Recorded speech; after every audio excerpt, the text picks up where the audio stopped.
Next, I have the distinct pleasure of introducing a leader who is blazing his way to the top with his very unique and much needed perspectives in this space. The author of Bitcoin in Black America, now first and second editions, Isaiah Jackson. Isaiah and I recently connected, and I was really excited to learn more about his work, his viewpoints, and also his role in a nonprofit that's focused on educating our youth. He's here with us today to share his message on using digital currency to educate our future. Hi, Isaiah. Hi, Connie. Thank you for the introduction. I Well, appreciate you for having me on. absolutely. We're happy to have you. Oh, yeah, absolutely. Glad to be here and can't wait to discuss more about the subject tonight, crypto for kids. And I'll go ahead and share my screen here so we can get started. All right. So tonight, this evening, I'll be speaking about crypto for kids, securing our future. And before I start, I just want to say, you know, everybody that has spoken today has been amazing. Thank you for your contributions in the crypto world as well as with BitGive as well. Thank you for having me on. So, my contribution for tonight will be discussing how we can secure our future using crypto for kids. A little bit about myself. My name is Isaiah Jackson. I am a Bitcoin and cryptocurrency educator since 2013. I am the author of Bitcoin in Black America, first and second edition. I am also the co-host of the daily show, The Gentleman of Crypto, up to episode 607, running since 2017. And I am also a board member for Innovative Learning, which is a after-school and summer camp program for kids. And some of the work I've done after writing the book, as well as using Bitcoin in my community, I was able to teach Bitcoin and cryptocurrency classes at North Carolina Central University, as well as Howard University. I was also able to have the first Bitcoin summer camp in Charlotte, North Carolina, back in 2019, last year. So a little bit of work with kids as well as college students in the crypto space.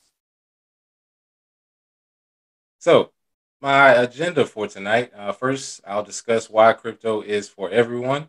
Second, we'll go into how times are changing. Third, I will discuss why should we focus on kids. And lastly, I'll discuss how we can secure our future with crypto and how we can use it to better ourselves as well as our children. So, first things first, crypto is for everyone. As most of you know who are watching, that is the intent of crypto and cryptocurrency. It was made, and Bitcoin being the first one, and other cryptocurrencies as well, they were made to be used by everyone. And age is one of the things that is not discussed very often in the crypto world. Unfortunately, a lot of the on ramps for cryptocurrency, you have to still be an adult, still have a bank account, still have a way to have the technology. And at this point in our history, the technology is becoming less and less for adults, and kids as young as the age of 8 have cell phones now. So I don't think age should limit their access to financial education. And cryptocurrency being the future, this should definitely be one of the things that we educate our kids about. One of the best ways to educate is through families. If you own cryptocurrency, such as myself, I actually just had a daughter 1 month ago, and one of the biggest things is that because I own Bitcoin, because my girlfriend owns Bitcoin, she's definitely going to learn about Bitcoin and other cryptocurrencies as well. Because I've worked in the blockchain space, she's definitely going to know about blockchain. So that leads to the next point: do what I say and what I do. Oftentimes you might have had parents that told you do what I say and not what I do. That is kind of gone in the cryptocurrency world. You want your kids to actually see that you use it so that they can use it as well.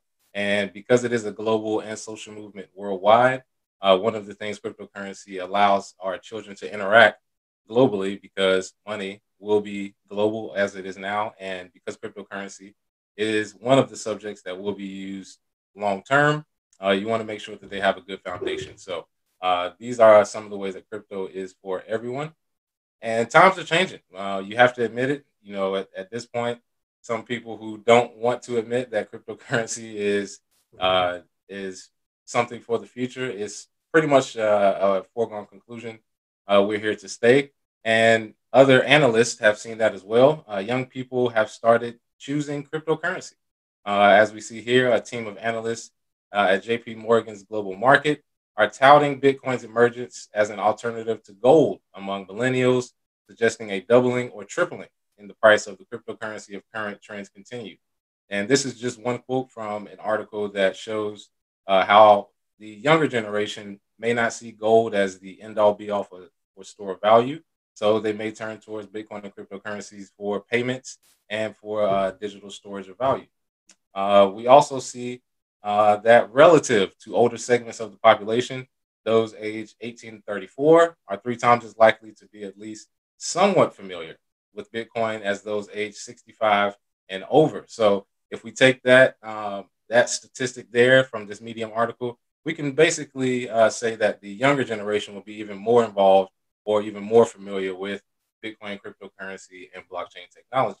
So with the world changing, one thing to think about is that nobody under the age of 11 has lived in a world without Bitcoin, cryptocurrency, and blockchain technology. And what that means is that going forward, you will have more and more kids, teenagers going into the adult world who have grown up in a world where this has been the standard. So it's not going away, and it is beneficial for us to involve our children today. One anecdote that I like to see when I talk about times are changing, there was a quote from Peter Schiff, legendary gold investor, who stated, whose advice do you want to follow? A 57-year-old experienced investor slash business owner who's been an investment professional for over 30 years, or an 18-year-old college freshman who's never even had a job? And, this quote is very valid. Someone who has experience in the market, you do want to listen to them.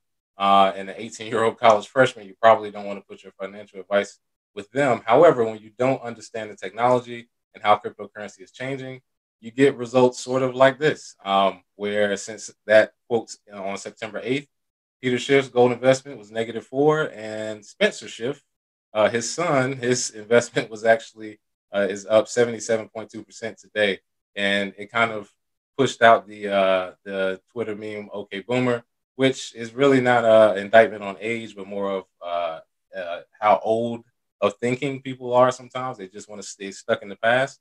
So of course, this isn't sort of a long term. He's better than his father, but it just shows that younger people, when they get involved in certain markets, they can also benefit maybe even more than their parents. So why focus on kids? As someone who has dealt with mainly adults when educating about Bitcoin, I wanted to put this quote out there for people to realize you don't own crypto, you simply store it for the next generation. And even with your own, your house, your car, anything you pass down, cryptocurrency is simply going to be the same thing. So not just the actual cryptocurrency, your time, your resources, all of that will be passed down to the next generation anyway. So we have to get prepared now. And yes, very cliche, I know. Children are our future. There's no better way to say it. But because they are our future, children are very, very smart. They learn very quickly, and at this point, they're very familiar with things such as digital currencies and video games and phone apps. It's also pretty fun learning about cryptocurrency, earning it for certain games, and also for education. It is the future. So if you want to give your children or siblings job and career security, as well as helping them learn new tech, how to code, as well as the math and history behind cryptocurrency, this is a great way to start. And then again, hitting again on family. When families discuss and use crypto, everyone wins. So when you have a family structure where the mom, the dad may know about Bitcoin and cryptocurrency, may have jobs in the blockchain sector, that usually gets passed down to kids and they can learn at an early age. So what are some of the practical uses for kids? Again, gaming, something I mentioned before, being able to earn crypto for games and education. You have kids who they're on Twitch, they watch kids play on YouTube. They're already earning digital currency through games like NBA 2K or maybe Fortnite bucks and Roblox bucks. They're already familiar with it. So it's not something that is foreign to them. They've seen digital currency work. Also entrepreneurship. someone like myself who used to sell candy as a kid, the ability to download a wallet and accept cryptocurrency instead of fiat currency. You don't really have to, to worry about all of the hoops to jump through as a kid. You can do that as an early entrepreneur. Also, something very interesting that's happened lately is something with NFTs, being able to create art and allowing donations on birthdays for kids who create art with a QR code. And we actually have a real life example. Micah Johnson, who I've had a few discussions with already to collaborate. He's a former MLB player and currently an artist working on NFTs on what is the Ethereum blockchain. He's working with async art. And this actual piece right here is an example of a kid, Jacques, him and his brother Raiden. They were able to design this art piece, and because he has the QR code there, every year on their birthday, you are able to submit cryptocurrency. So this is a great use case, NFTs, non-fungible tokens, and this piece actually ended up selling for $120,000 yesterday. So this is just one example of how you can get kids involved. They can create art. They can have things like NFTs where they can be contributed to them, and by the age of 18, they can have a nest egg they can use, or at the very least have the education that this exists, because I believe NFTs are just at the beginning. Other practical uses include summer camps, camps and classes that teach cryptocurrency to school-age kids. Tech development, the ability to create smart contracts and dApps is a very big development for kids, because that is a growing job sector. Also, financial education. I know growing up, a lot of people in my age group were not given proper financial education in the current system we have. So I believe it's imperative for the cryptocurrency market to do a 180 and actually teach our kids how crypto works so that they'll be ready for the future. And they can do things like keep track of a ledger, as well as some basic accounting with input and outputs for cryptocurrency. So that are a few of the practical uses. And a real life example is the Crypto Kids Camp. Shout out to Naja Roberts, who is the founder and CEO and the Crypto Blockchain Plug in Inglewood, California. This camp started last year, and as somebody who helped involved or was involved with the process of getting it started, they had gaming, they had tech, they had teachers teach them about the different cryptocurrencies. They had a Bitcoin and crypto ATM. It was great. So this was a way for them to get involved and to learn about it at an early age. Because again, nobody under the age of 11 has grown up in the world without it. So this will be something that they experience long term. So moving forward to how we can secure our future. These are a few of the solutions for adoption. And a few of these I've worked on myself. But if you're watching, a few things that you can do currently right now: college blockchain groups. If you want to help start blockchain groups at your local school, maybe high school, or maybe your alma mater, your college, this is a great way to get kids involved. Again, I spoke at North Carolina Central and Howard University, as well as Morgan State, working on creating blockchain groups there. And what you do when you do that, in essence, is you create the next generation of people in the industry that will accept cryptocurrency and can teach others how to use it. Also, a novel idea: crypto for chores. Being able to pay your kids or siblings with crypto. I actually do this with my nephew, as well as with some of my other younger siblings, for either work around the house or for good grades. Crypto is a good way to start if you want to sort of get them used to it. Also, pushing for a crypto curriculum. Um, Blockchain and cryptocurrency is not going away. So in public schools, I think it's imperative that as parents or as people who know or have kids around, you should have this curriculum in public schools. You can push for that in your local school district. And that's one of the things that is starting to happen at the college level, and it'll trickle down to high school and I think middle school as well. And also, lastly, donate to programs, of course. BitGive, using them to donate educational resources is a great way to get kids the resources they need. Because again, on ramps are mostly for adults, so we can start to donate and let them have crypto to start, as well as the programs that are teaching them about cryptocurrency. So these are all solutions for adoption that I think can happen in the very near future. And I also wanted to hit on last before I finish here about innovative learning, where I'm a board member. Um, Again, I am the author of Bitcoin in Black America 1 and 2, but my mission from here on out is working as a board member of Innovative Learning to bring Bitcoin and cryptocurrency and blockchain technology to kids in the Charlotte, North Carolina area.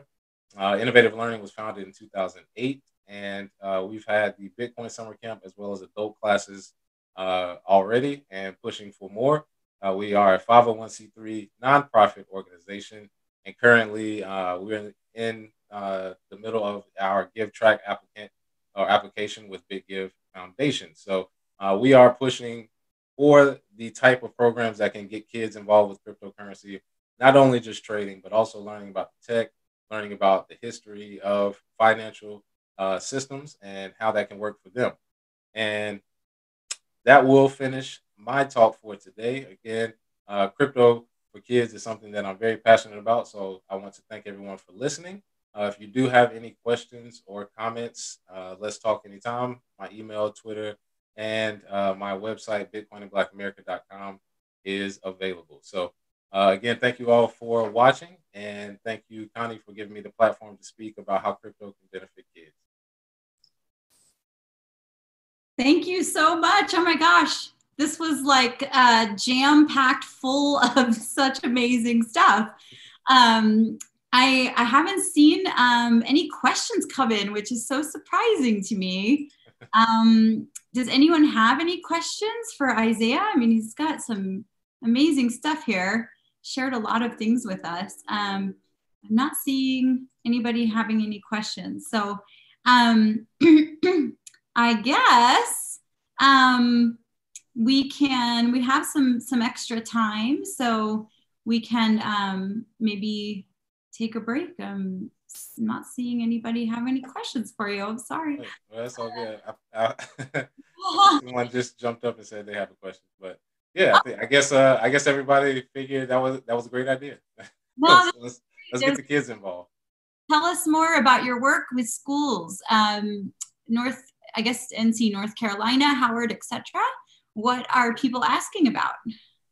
Yes, so at North Carolina Central, one of the book tour dates, I spoke in front of a business class, and it was a very base level discussion about Bitcoin and cryptocurrency and how it could benefit them being college students, as well as how it would change the world. And, some of the biggest questions that I got, some of them very basic still, can I buy a fraction of Bitcoin? What is mining when it comes to cryptocurrency? Is it evil? Is it, do governments hate it? Little things that college students would do to pry. But a lot of them were very, very active with getting involved afterwards, which is one of the things that I was impressed with. I've done a lot of speeches, a lot of, talks in front of adults, and they're like, all right, we'll do it one day. College students were like, can I start right now? Like today. So that was great to see at North Carolina Central, at Howard as well, speaking at a couple conferences, as well as with students and faculty. The same thing. They are starting a Howard, or have started a Howard blockchain group, and we'll be having more dates where myself and others can come and speak, and also, bring others who want to learn, because it is a learning experience. Great, thank you. So now we do have a bunch of questions, which I'm so excited about. So let's see, from Jill Carlson, she's asking, how do you balance getting into the weeds versus keeping things high level as you educate kids, but people in general? Oh yeah, so I know that it is kind of challenging, because in your head, you kind of go down a rabbit hole. You're just like, look, this is how things work. But to keep it at a certain level, as a former teacher myself, I'm able to, I believe, to take complex concepts, make them simple. And one of the things I try to do is keep it at the level where they can understand it, even if they don't get it all at once. Because myself, it took me 2 to 3 years before I felt like I could say anything about cryptocurrency in public. So when you're talking with kids or with people who are just learning, you want to keep it as basic as possible, and also push them to the right resources, because you may not have all the answers. Just don't feel like it's all on your back. I have to explain it all. Be able to also have other resources as well. I'm sure there's lots of, but why? Exactly. Yeah, and it's great. Love answering questions. Okay, so we have a couple more questions. I guess they're asking, how do you implement programs like this, or how would they implement programs like this in their local community, i.e. content and facilitators for workshops for kids? So the first thing I would do is reach out to summer camps or after school programs. Currently, since we are in the COVID age, it would be more of a virtual online learning for some places. However, you do want to plan for the future. So if there is a time where people are sort of back to normal and you can have those in-person meetings, reach out to local summer camps, local after schools, local colleges, maybe even community colleges, maybe even your local Bitcoin or crypto meetup group, Ethereum or Litecoin, whoever. If they have a meetup group, they may be interested in not only bringing their own kids but others and teaching at that level. I think it's one of the only bad parts about Bitcoin and cryptocurrency is it's not in public schools, so you kind of have to do it in a summer camp or after school way. However, that gives you the opportunity to teach your kids and siblings, the people you care about, the way you want them to learn about cryptocurrency. So that's a few ways to do it, and I think everybody can take advantage. That's great, and what an excellent point that it's not being taught in schools, and needs to be done outside of the schools, but also kind of a silver lining maybe of COVID situations where people are looking for other ways to keep their kids busy, but to also educate them. And it's kind of an opportunity to, do things a little differently right now. So I think that's great. We have another question from Dawn. She's asking, how young are the kids you talk to about Bitcoin? Do youngsters get it quicker? So the Bitcoin summer camp that we had, the youngest age was 9, the oldest was 18. So there is sort of a gap in learning. However, because none of them knew the subject matter, you could kind of start in the same place. It's just the speed at which they learn, and they love it. When I've worked with kids, they get it instantly because, like I said, they play video games, they play online, they know what digital currency is, they have phones. So with somebody that may not be familiar with phones as much, you say, hey, it's a currency that you can download a wallet for. They're like, oh, I have to use more software technology. With kids, they're like, oh, great, something else I can use. So it's a little different there. And I think when you're teaching it, one of the best things is everybody is sort of selfishly like, so how can I benefit? When you show them things sort of like the Peter Schiff and Stephen Schiff thing, they're kind of entertained by that. Like, hey, I could, use cryptocurrency and my parents could be wrong. A lot of kids like that. I don't know what it is, but usually it's like you might have to use it to convince your parents it's good, or vice versa. So it's great because I think it opens up the financial system and gets all of us to a place where we're better educated. Absolutely, yeah. It's funny that you say that. Maybe it's the contrarian or the wanting to sell in them or something. That's so funny. It's cute though. Yeah, it is. It's everybody sort of does everything their parents tells them not to, and if crypto's one, it's like they're drawn to it. So uh, either way, it's good for kids to learn. That's awesome. Yeah, I had a young boy in Pennsylvania that I was helping in an after school program, and he was already completely educated up on Bitcoin and just so knowledgeable and intelligent in the questions he was asking me. We did a little YouTube interview, and I mean, I think he was like 9, and Yeah. he really got it, and he even got to the next step, which is what BitGive is doing with the technology. He really understood, and I just thought that was so cool. Absolutely. Yep, I'm with you there. I mean, I helped a 15-year-old kid learn about Bitcoin and cryptocurrency back in 2015. He actually was able to pay for his way in college, and his parents, yeah. So it was kind of hard, and for his parents, at 18, for him to be like, I don't want to do it. He was all in, and again, like you said, very knowledgeable. And I've always said there's some 12-year-old kid that's going to eat our lunch one day, Connie. I mean, we're just holding their spot because they're so well educated, and we're sort of getting to the age where we're like, all right, we've seen everything, but they're building the future. They are the future. They are, and I think they've already really they've embraced technology because it's essentially like inevitable anyway, and already kind of baked into their life experience. And I think embracing cryptocurrency and Bitcoin and blockchain will be like a no-brainer for them. And, you know, with the, like you mentioned, the OK Boomer and all that, it's a little bit more of a gap and a leap for some of us. I'm one of the older people in this industry, and I'm only in my 40s. But you know, people who are not born with a smartphone in their hand, it's a much larger gap and to close. So. Oh yeah. Well, hey, listen to the kids. The kids always know. It's just they don't have the money to support themselves. So that's what we're here for. Awesome. I love it. I love it. Well, thank you so much for having time with us today. I don't see any more questions coming in. So I just would really like to thank you again. We really appreciate you being here. You have such an important message. I think it's one that is very, very rarely heard or told. And we're really happy to have you share it with us today. And also, I'm really excited to work with you, you know, more with innovative learning. So I look Absolutely. forward. Yep, we're working on the gift trap application now. We'll be ready to get going soon. Love it. I love everything Big Give's doing. Great. That's so great. Thank you so much, Isaiah, and congratulations again on the new addition to your family. Thank you. I appreciate it. About to get back to her now.